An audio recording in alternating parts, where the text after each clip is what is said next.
It's so ignorant when people don't take the time to just sit there and listen to somebody and then instead just offer their advice. Well, why don't you go on a juice cleanse or do this or do that? And it's like, why don't you shut the fuck up and just listen to what I have to say?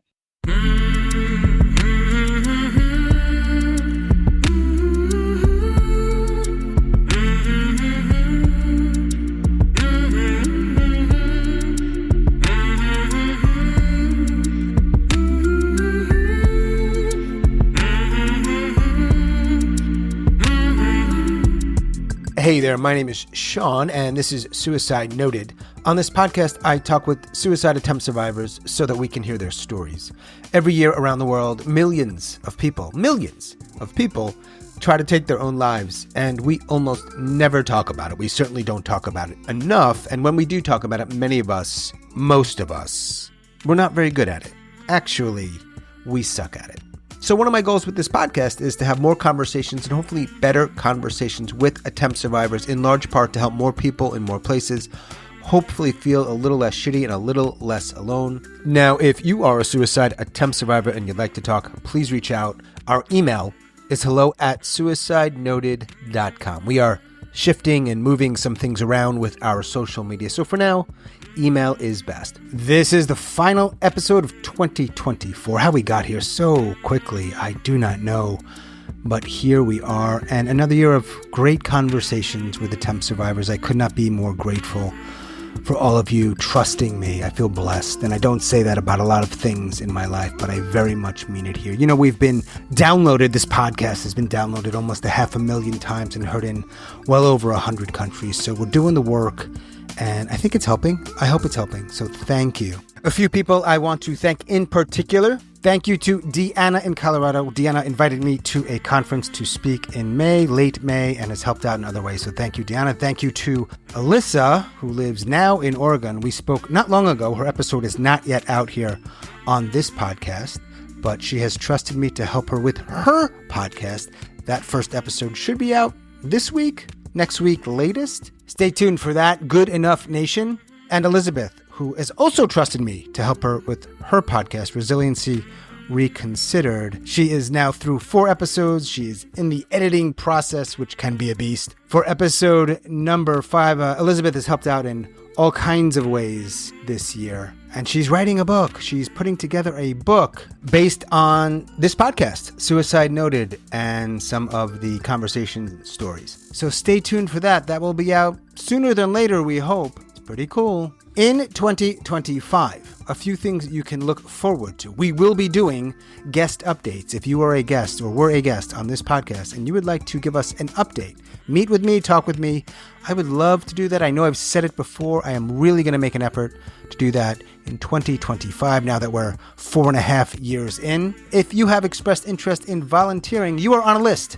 If you are still interested, I will be contacting you and reaching out sooner than later. We've got all sorts of things we want to be doing, and we will need some help. To all of our listeners, I really want to hear more from you. I know you're busy and you're going through your thing, and probably shit is hard.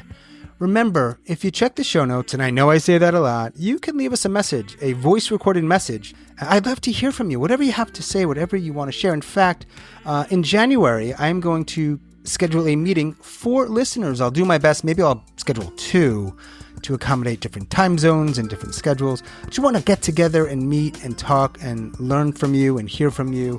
And finally, like I said, we are in need of funding. And so if you know somebody that can help out, perhaps maybe they can really help out, I hope you're not shy in sharing this podcast with them. I'm happy to share with you more information to share with them if they want more details on, for example, how we would use the funding. I'm glad to put that together. I'm not going to stop doing this, I promise you, until I am dead or nobody else wants to talk. But we have so many good ideas, and they're going to be limited if we don't have more funding. We're now fiscally sponsored, so we're acting essentially as a nonprofit. So that means if people donate, not only will they be helping us, and not only will they feel wonderful, but there are some tax breaks. Finally, we are talking about suicide on this podcast. I don't hold back, and my guests don't either. So please take that into account before you listen or as you listen. But I do hope you listen, because there is so much to learn.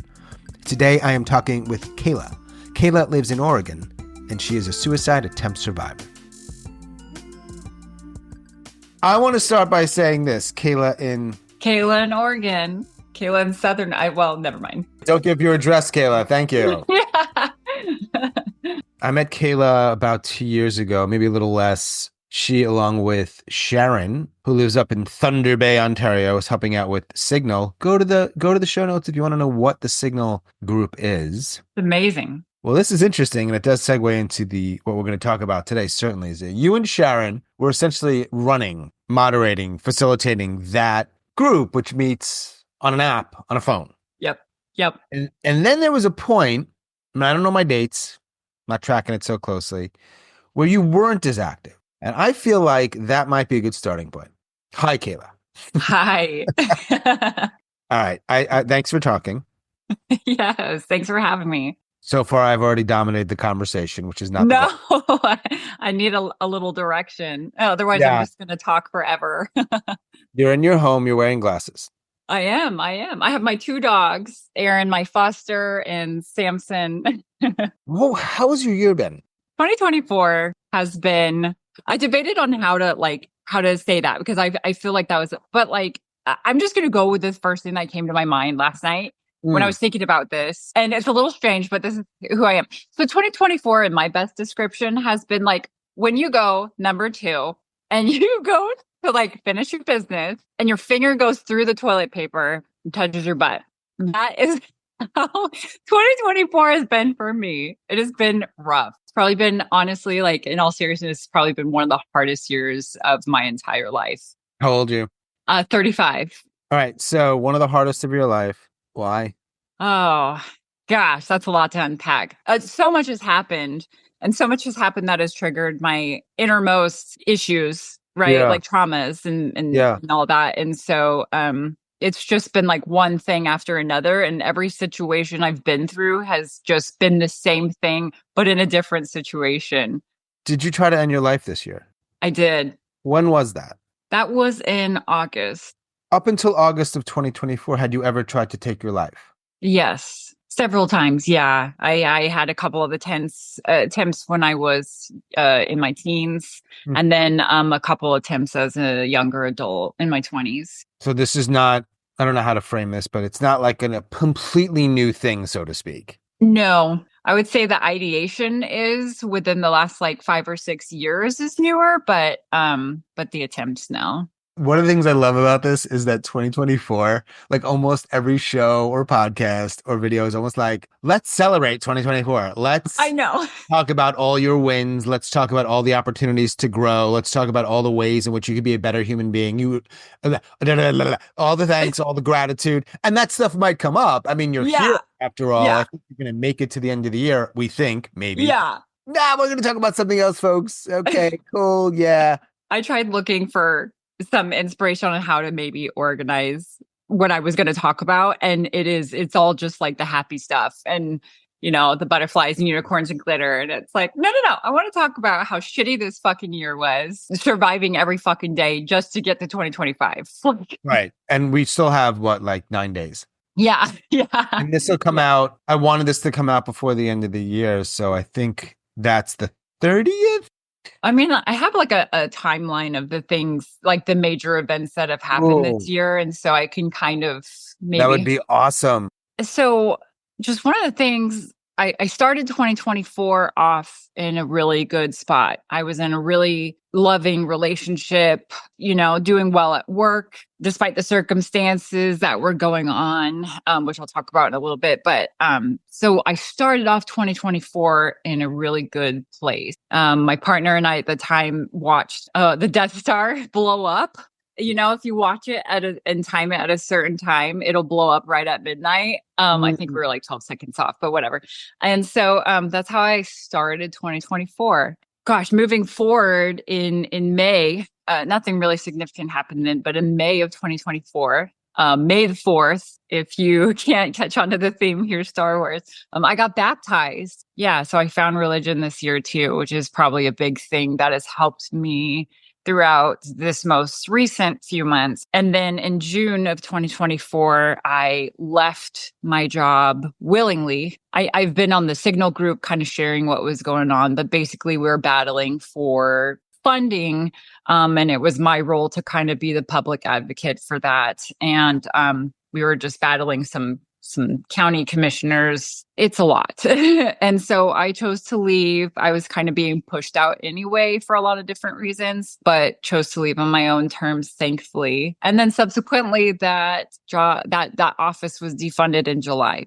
Got hired on in June with a job that I thought I really, really loved. And obviously I'm fostering my dog, Erin. It's teaching people and service dogs. So I was like, this is a really great way to, give back to the community, which is kind of what I'm looking for, give back.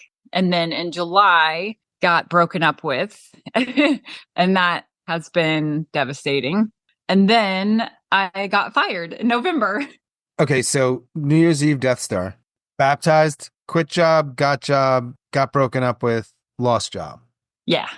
Somewhere in there between get broken up with and lose most recent job is a suicide attempt. Yeah. August of 2024. Do you remember the day? Do you remember what day it was?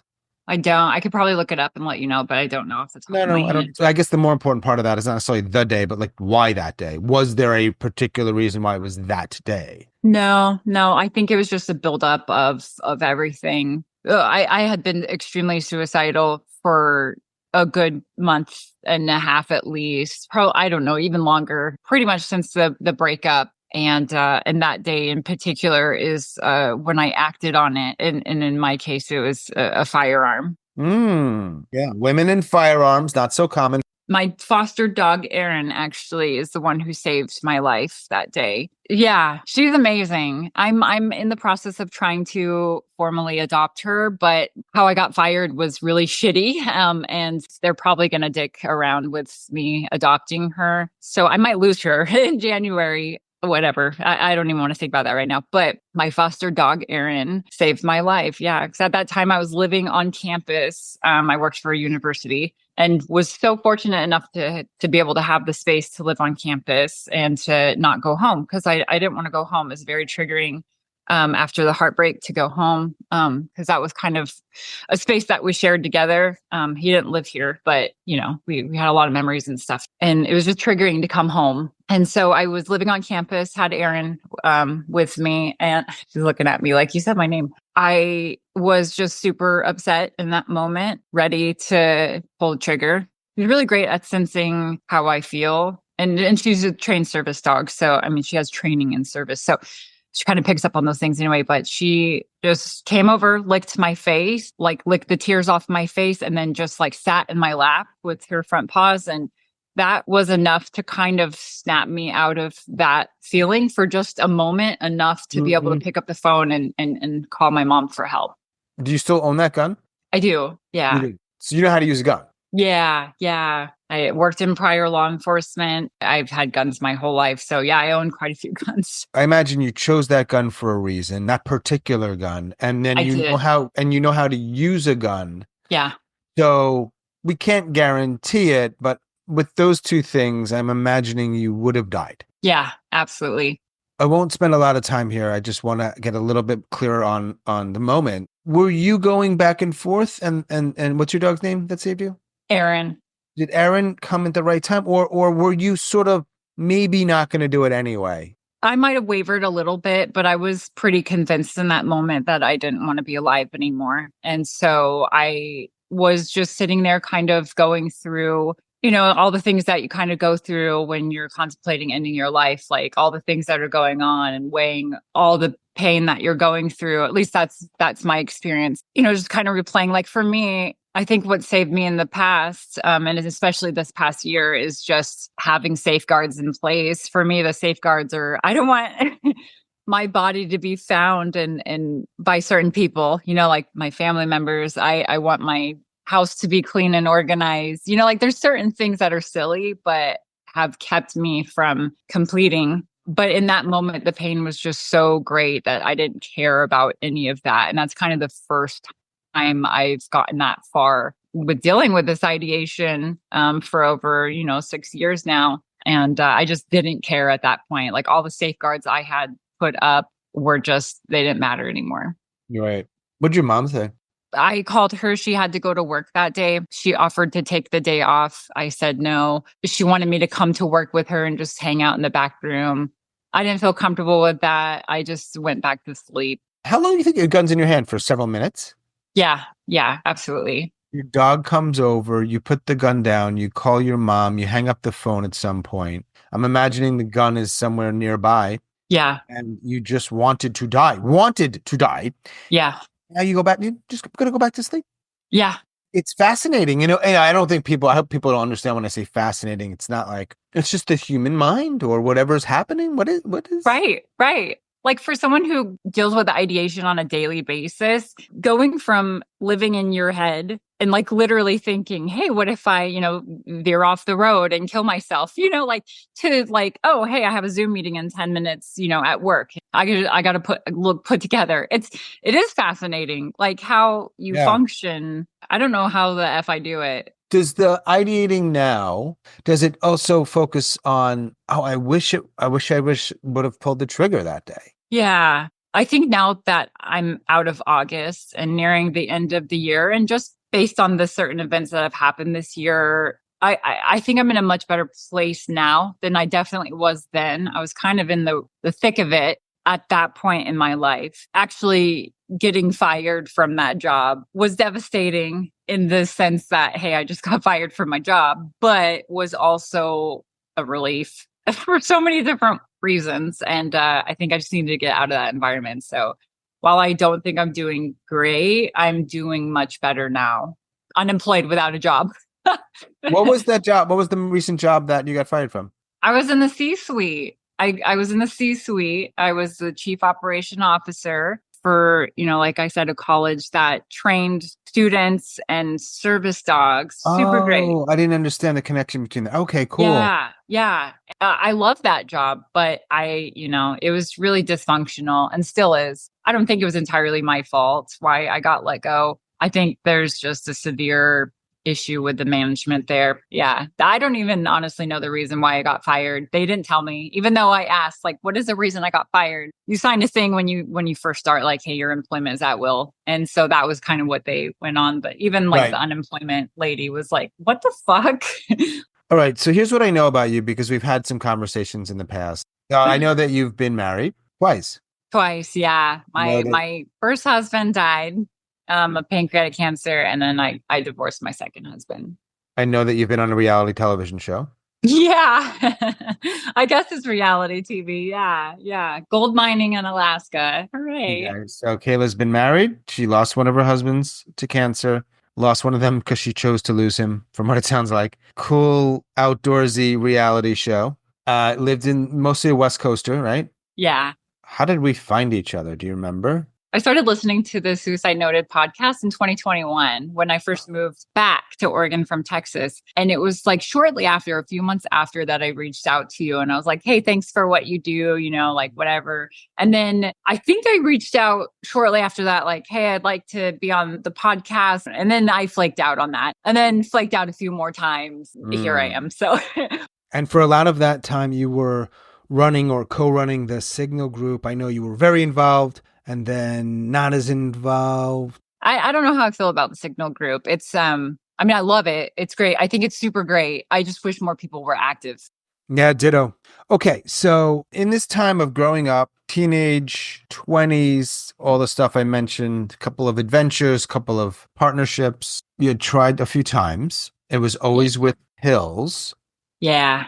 Did you ever in that time go to a hospital for that? I did. When I was when I had my first attempt at 15, I did end up going to the ER. I would have never been locked up like in a prolonged period of time.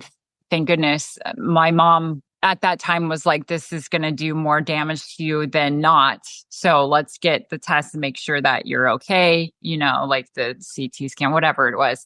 And let's get you out. But my experience with that, and I think that was the best decision, especially at that age. The county that I lived in at that time, which is just the neighboring county, doesn't have the greatest mental health services, still doesn't. Yeah, I'm glad my mom made that decision for me. Yeah, she was actually like, shut up. Don't tell them you're still suicidal. Tell them you're remorseful And that's shitty. And I still, even as 35-year-old adult, I've never called 988. I've never, I don't reach out because I'm scared to death of getting locked up against my will. I see the benefits if you're in a crisis situation, but mine have always kind of passed. So anyway, the nurses and the doctors back then when I went to the hospital were just not sympathetic at all. In fact, made me feel bad and guilty for even attempting. They're like, "Oh, you're so young, you didn't even know." And that's one of the things I wrote down, especially about 2024, is like a lot of the people that I've spoken to about this, because I'm pretty open about the things that are happening to me. One, because like in 2024, I realized that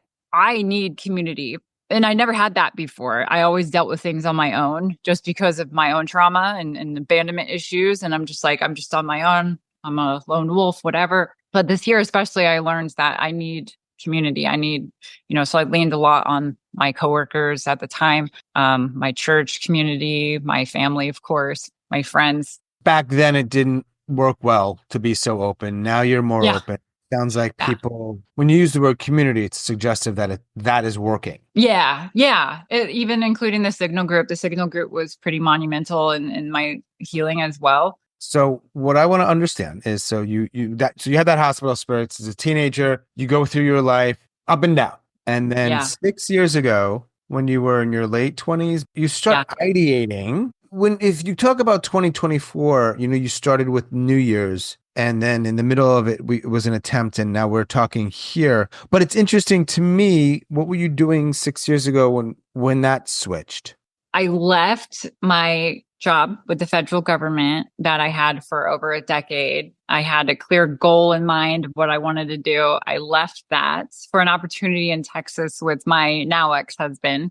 And left Oregon for Texas. Yeah, that was the moment in my head where it switched, where now I'm going to start thinking about suicide all the time now, because it's always been in my back pocket, but never as prevalent. Even after burying my husband, who I witnessed die, I didn't really, there was thoughts of like, man, I'm really depressed, but it was never like, I want to end my own life. But at that moment, I remember being in my car and everybody was in the other car. My mom, my cats, my now ex-husband, and I was by myself because I needed some time to myself. And I was like, I'm going to run off the road. I'm going to kill myself. Yeah. And that's that exact moment. I think I was in New Mexico at the time. So you got married, you decided to move to Texas. So in hindsight, I should have never entered that whole relationship. Not that he's a bad person. It was just not a great situation for me. The move and the man were in part, do you think, a part of the reason why you started ideating? Yeah, absolutely. Giving up my job for the first time that I'd worked so hard to do, or jobs, but with the federal government. Yeah, that was a huge change for me. For the 6 or so years from that day in New Mexico, maybe, to today, you have been ideating regularly. Yeah. But one time only a few months ago, do you try? I had attempts in Texas as well. Okay. Yeah. Same means, firearm. And that's what ultimately led me to take a break from work there and come out here for, I think, 2 months and ultimately decide to get a divorce and move back. And yeah, I was at the highlight of my life when that happened, because I finally made a decision for myself and I was at peace with that. And, I knew I was kind of hurting him in that process. But in order for me to stay alive, I needed to come back here and to home. There's a lot of relief with that. And you're making it through. You're not dead. You're alive. You take care of a dog or two. You go to work most days. You have some people in your life, like family or friends. This is going to be a little sensitive here. So, you'll just share what you want. I think it was sometime in 2023, if I'm not mistaken, you meet somebody. Yeah. Do you want to talk about that? Yeah.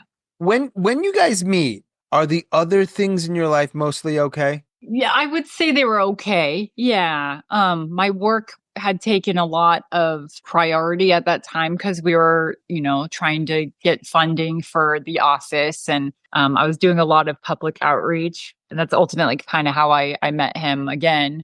That was in November. Get into it, start dating, get close fast, right? Yeah. That was my first relationship after my divorce. First relationship in 3 years after my divorce. And I really gave it my all. Yeah. So life was good. The rest of 2023, and then the beginning of 2024. Because of him, I found pathway with religion or a certain denomination. Anyway, I've always been kind of spiritual or religious, but found a denomination that really made a lot of sense to me. Made the decision to get baptized at his home church, and I'm really happy about that. Ended up making the huge decision to leave my job, and that was hard on us, but found what I thought was a really great opportunity and was at the time. So didn't really cope with leaving my last job because I was so focused on entering the new job. A month after that, he left, and I was pretty blindsided by that, and still am. Yeah. Yeah. That was rough. That it still is rough. Yeah. I was given no reason why. There's no like final conversation. It was kind of shitty the way that I'm sorry. Can you not lick your butthole right now? Is that a person or an animal you just talked to? Aaron. Yeah. Yeah. Thanks, dude. Can you not? So that was pretty devastating to have that happen, to be in a relationship with somebody who I thought was like the one, right? I'm in a different place now, but then at that time, it was really hard because I felt really abandoned. And how does someone who says that they love and care about you just leave you in that way and not even have a conversation? I don't know. I just love this person still so much. It's not. I don't think it's that uncommon where it's like someone can hurt you like that, but yet you still love them so much, and you're like, wow. I know. Like the past me would have been like, you know what, fuck you. And I don't know if it's because like I truly love this person. And it's not that I'm saying I forgive this person for these actions or what they did to me, because I don't at all. I mean, like I'm working towards that for my own peace, but it's like that was really shitty, you know. But at the same time, it's like I kind of understand why you did these things. I'm not saying that it's okay that you did those things, but I understand the reasons why, because like I took the time to get to know this person and to understand how they work. I just see it for what it is. It is an asshole move, but at the same time, it's like I understand why you did it. Wait. You came to that conclusion on your own, though. Oh, yeah. Just like you came to the same conclusion as why you lost your job. Right. So see, that's what I mean. It's just like it's one situation after the other, and they're different, but it's been the same lesson, right? And one of the things like I keep seeing over and over in 2024 is like, okay, God's going to repeat the same things through different experiences if you're not learning. And I'm like, okay, what am I not learning? Because this is right, the third fucking big thing in this year that has happened to me, right? Like leaving a job, getting my heart broken, getting fired. What am I not learning? I know. Well, what are you not learning, do we think? I don't know.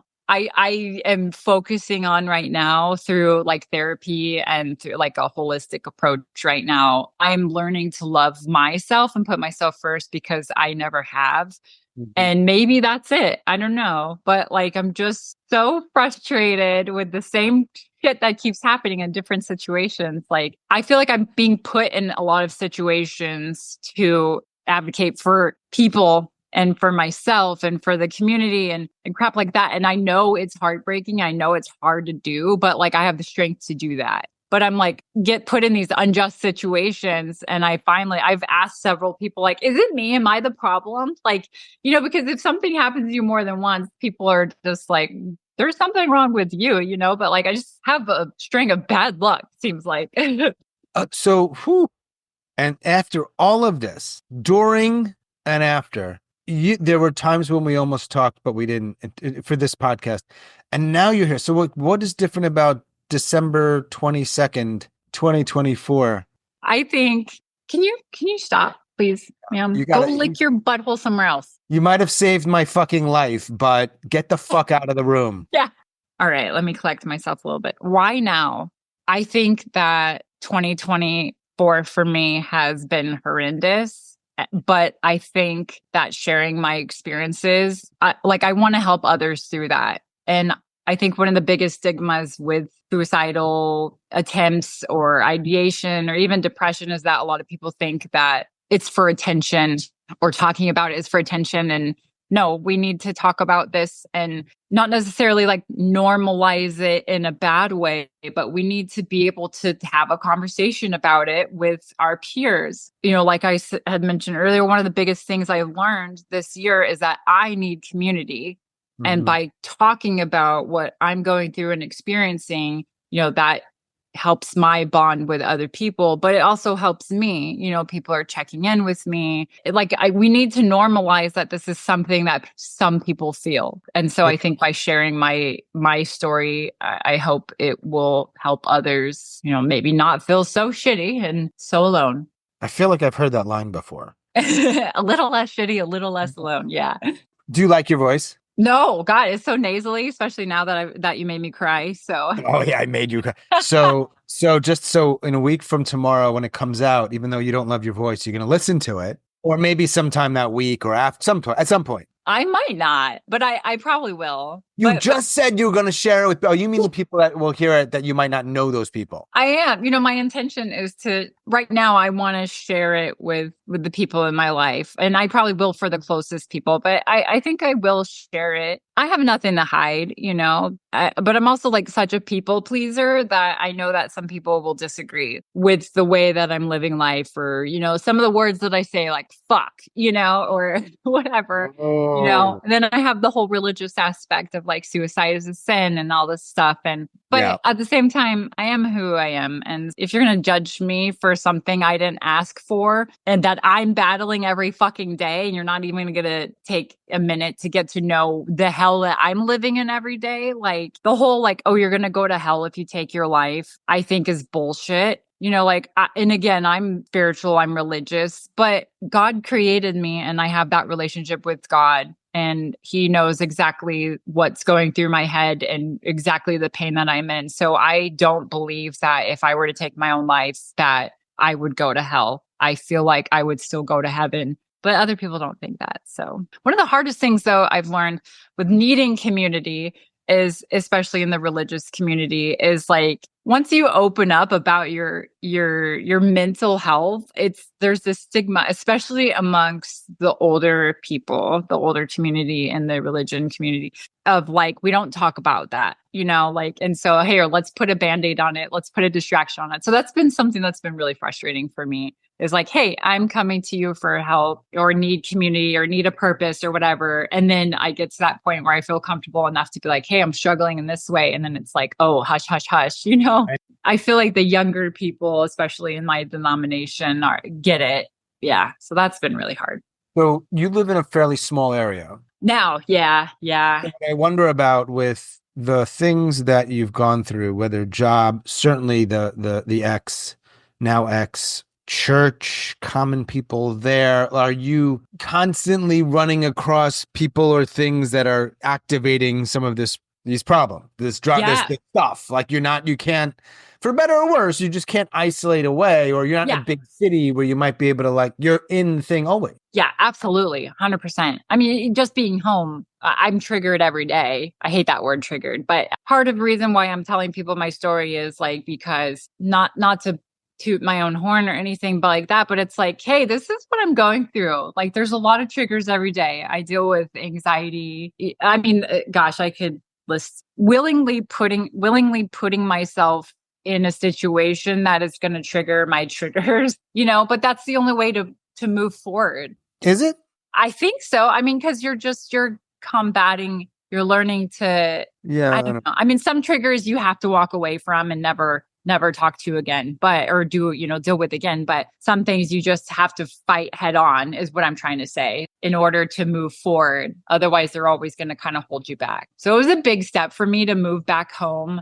So I moved back home in October of this year, and that was really freaking hard for me because my ex was my neighbor. So I get triggered driving home every day because I have to drive back. He ended up moving out, so he's no longer my neighbor. It was triggering watching new people move in. It was triggering every time I opened my back door because I could see his house. It was triggering coming to my house with all the memories there. But this is my home. This is my peace, my sanctuary here.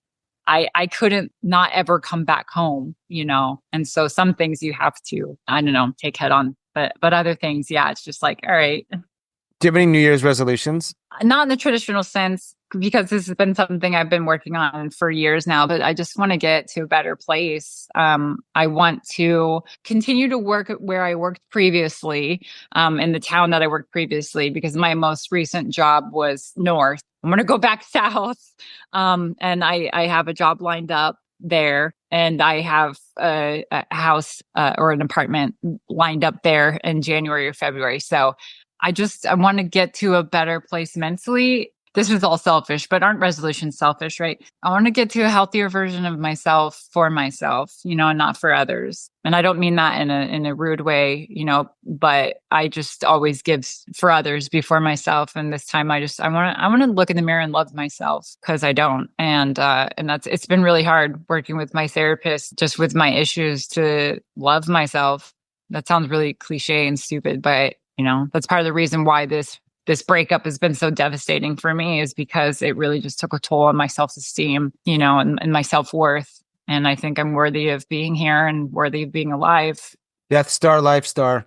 Not a memoir title, but it's something. No, I like Outlier. That's my memoir title. Oh, you've already come into this conversation knowing what your memoir title is? Well, we've talked about this before. Outlier. Is there a subtitle, or what are we doing? I mean, just given you're taking over the reins here, what else you got? Outlier, surviving this fucked up life. No, Okay, I mean, like, very straightforward. I like it.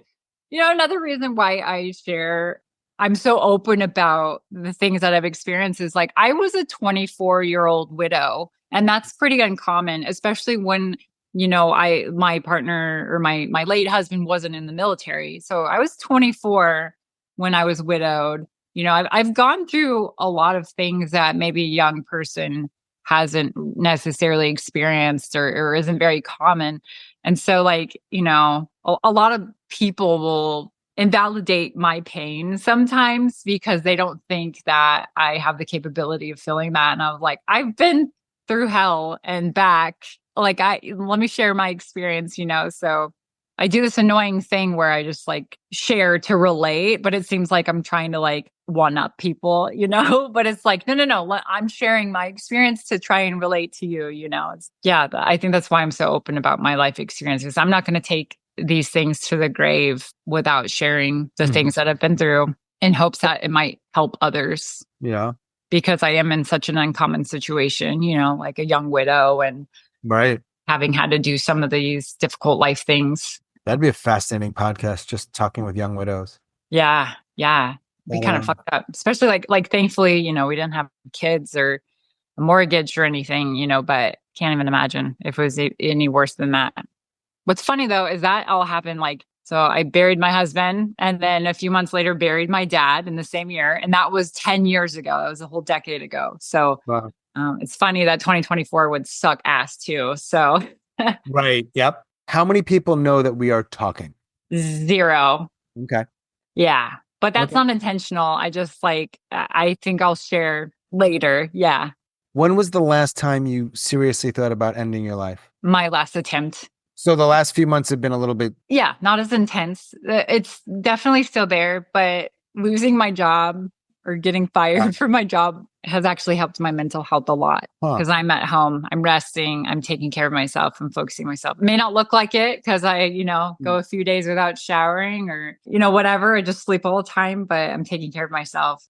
How many people know about your August attempt? Maybe like 10 people. Oh, wow. Family. Okay. Part of the reason in my letter, I wrote a letter to advocate for me to adopt Aaron, but I was really open with my coworkers too about, not at that time, but now, how much she means to me and how impactful she is. And I did share that experience, that she saved my life. So maybe not specifically or getting into specifics, but I did share. I feel like a few coworkers at that time knew what was going on. This year too, going back to kind of the community thing, I was diagnosed with anorexia. And I think a lot of people associate that with, like, I don't want to misspeak, but my anorexia is due to the depression and the anxiety.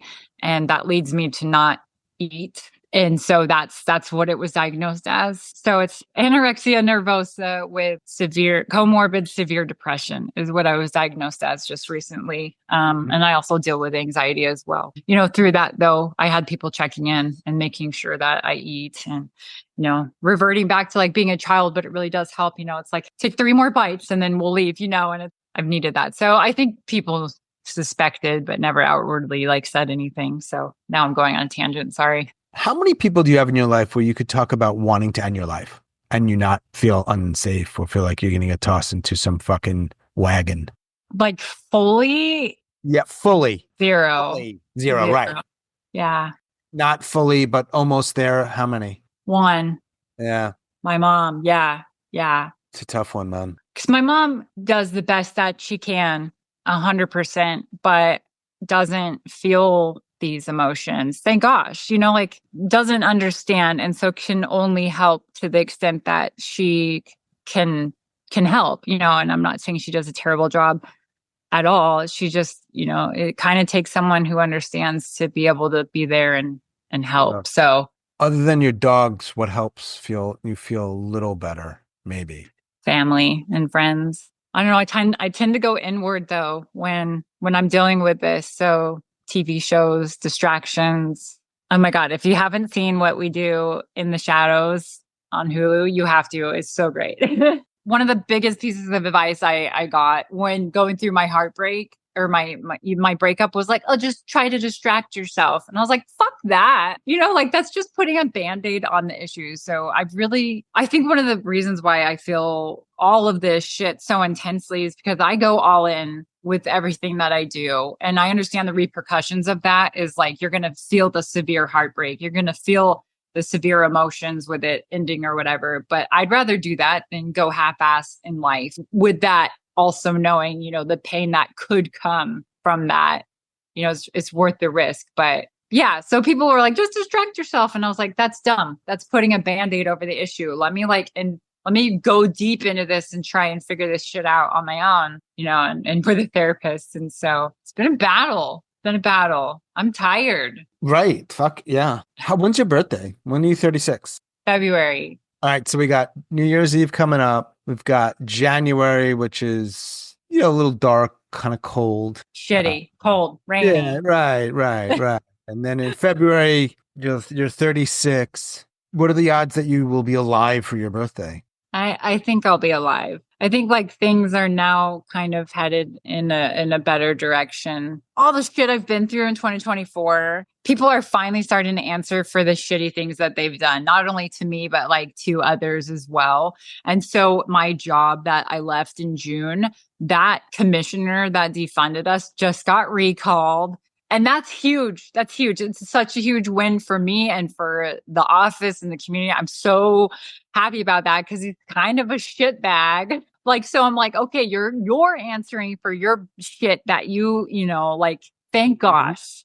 And Right. So I think 2025 is going to be not that I'm like sitting here like waiting on that karma, like, no, I'm moving on. I'm trying to focus on myself. I know that people are going to have to answer for their actions, whatever. I don't care. I'm not like dwelling on that, but it feels really good. Me voicing the injustice that they did in 2023 and 2024. I was one of the early ones to kind of say that in the community, and not everybody saw that at that time. So it was really kind of like a lonely road to be on. And then I left all of that. And then this committee formed to recall him. The votes got in, it was official. And then now the voters voted again to recall him. And it's just fucking amazing, because it's like, okay, finally you're answering to your bullshit.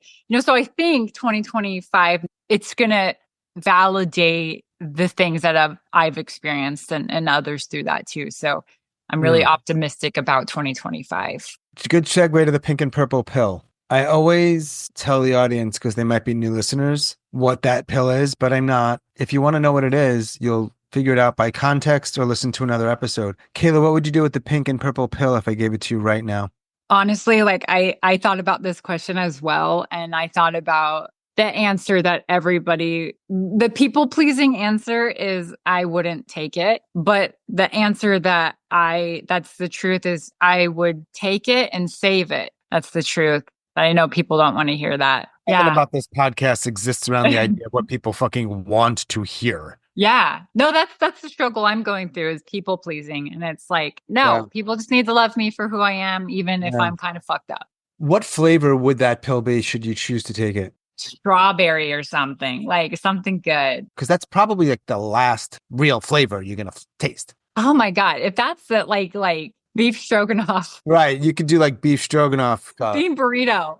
Right. No, Taco Bell bean burrito flavor. That's what my flavor would be. Like, that's one of the things that have, like, I think honestly, I think I have to thank my dogs and my community and my people, but I also have Taco Bell to thank for being alive this year because I've ingested probably a lifetime's worth of Taco Bell in this past like 6 months, and it has kept me alive. You know, like one of the things with my anorexia anyway is like I just get hyper focused on what I call a safe food, which probably isn't the right definition, but that's how I use it, is like things I can eat and not have to think about, and that aren't, you know, that I won't gag or whatever when I eat it. Taco Bell burritos, you know, you get the nacho cheese sauce, you dip the burritos in there, and like, yep, I could eat those all day, every day. You are an expert at that. All right, a couple more questions, and then I want you to look at your notes if you want to add stuff, because I want you to. The other two questions are: what are any myths you want to dispel? Not a lot, just give me one or two big ones, the biggies. You know, I thought about this question too, and I just keep leading back to what everybody says, and that is suicide is not selfish. Every time I've gotten to that point, it's always been like, you know, you get to a certain point, at least in my experience, that you convince yourself you're doing what's best for everybody by not being here anymore. You know, so I got to a point in previous attempts where I was like, I'm just wasting space on this planet. You know, like I'm wasting air where somebody else can do that. But in my most recent attempt, it was like I am doing what's best for everybody in my life, because all I'm doing is hurting and in pain. And to go as far as like making it so that family, you know, members don't have to find my body or whatever. Like, suicide is not selfish. I think the people who say that have never felt suicidal or depressed enough and can't sympathize with that. Like, I understand why people say that, but you know, I was listening to one of your most recent episodes, in Ohio, I think. Iowa, yes, in Iowa. And one of the things I love that she said was like, is that people give such a selfish response to that, like, oh, how could you do this to me? You know, and it's like, what about me? They meet selfishness with selfishness. I don't know, that Right. I'm kind of going on a tangent right now, but death with dignity, you know, like if you don't want to be here. Oh, to answer your question too, another myth is like this. The stigma that talking about suicide or mental health leads to suicide attempts or to, you know, suicidal thoughts. I could see where people might think that if you're surrounded by people who have a like-minded, you know, idea of, hey, I don't want to be here anymore, and you're kind of in that toxic environment or whatever. But on the flip side, talking about it has saved my life. You know, like especially this year, again, reverting back to like the community sense. Like, if I didn't have an outlet to be able to talk about this, I would not be here at all. If I didn't have the option to pick up the phone and call my mom, if she hadn't picked up, I wouldn't be here today. You know, so like talking about it it helps. Oh, I think one of the other things too is like at the point around my suicide attempt this year, like I was doing everything right by the standards of what everybody says. You know, it's like exercise, go on a daily walk, sit in the sunshine, go to therapy, eat well. Like at that time, I don't think I was eating as well, but that's because of another issue. But like, you know, doing the things you're supposed to do, and it still wasn't working for me. It's so ignorant when people don't take the time to just sit there and listen to somebody and then instead just offer their advice. Well, why don't you go on a juice cleanse or do this or do that? And it's like, why don't you shut the fuck up and just listen to what I have to say? Yeah, shut the fuck up. And That's listen. like the best advice for anybody, especially if they're not if they're not church and they don't like the F-bomb. That might be hard, but like anybody who's like, I don't know how to relate, I don't know how to listen well. I'm like, it's almost all just shutting the fuck up. Yeah, you know, most it's not of the that time, complicated. and don't invalidate and don't offer your shitty advice, because most of the time people have done it. They've gone on the walks, they've done the exercise, they've eaten well, they went on the juice cleanse, they go to therapy, and it still hasn't helped because there's something in here, you know, like yeah. And also the person who won't shut the fuck up, they've heard the exact same advice before. You're not that smart. Yeah. Yeah. You're not that you're not that clever. It's not. Yep. You're hurting Yep. people. Stop hurting people with your dumb words. You know what the coolest thing about these things, like, oh, I just don't know what to say. You know what the coolest thing you can do? And now I'm getting a little snarky. It's like you can actually ask the person who you're talking to, like, how can I help? Just listen. Just listen. Yeah. My Or mom has gotten so much better about that. Like she'll ask me, well, what do you need right now? I need a hug. I need some food. I need yeah. someone to listen, like, yeah. Not that I do it so well in my own life, and sometimes I'm not a great listener on this podcast. Awareness, I know it's true, but we try. When you think about who might hear this podcast, we don't know how long it'll be around, but probably many years, unless you want me to take it down. There are people out there who might hear it. Most probably won't stumble across it, but you never know. There might be people who you share it with actively, and that includes you hearing it. Whoever this can help in any way, whether you take one thing away from this or you identify completely, just hearing that somebody else is going through maybe similar experiences and not feeling so alone in the things that you're going through. So whatever anybody takes from this, hopefully it's not judgment. Hopefully the biggest thing that anybody can take from anybody experiencing any kind of mental health distress or what they're going through is like, please just sit and listen and don't be judgmental and try and understand what people are going through and try and consider, like even if they're a young person, maybe they've gone through experiences that have led to, trauma that have led to this, or whatever, just, and really just shut the fuck up, and like, even if it goes against your religion or your morals, if suicide is such a sin, something against your beliefs, like, please just listen, because if you don't, you might be one of the reasons why someone takes their lives is because they, don't feel like they can talk to somebody about it or can be open or be themselves about it. So I think that's just the biggest lesson. And I do think that if you can't handle the F word, Yeah. I don't care if you go to church or not, like put on your fucking grown-up outfit and deal. Handle the word fuck. You certainly can handle the conversation around suicide. Yeah. Yeah, exactly. So it's a good litmus test. Now that I'm thinking about it, the people that I really want to reach out to are the people who have kind of left my life because I've been open about my struggles and the things that I've gone through. Some people have left for whatever reason. They need to, it's uncomfortable to talk about, or they are tired of hearing about it. Some have left because of circumstances, whatever, but it's not that difficult to support somebody who's going through something. And at some point in your lives, you're probably going to go through something as well. So don't be a shitty friend.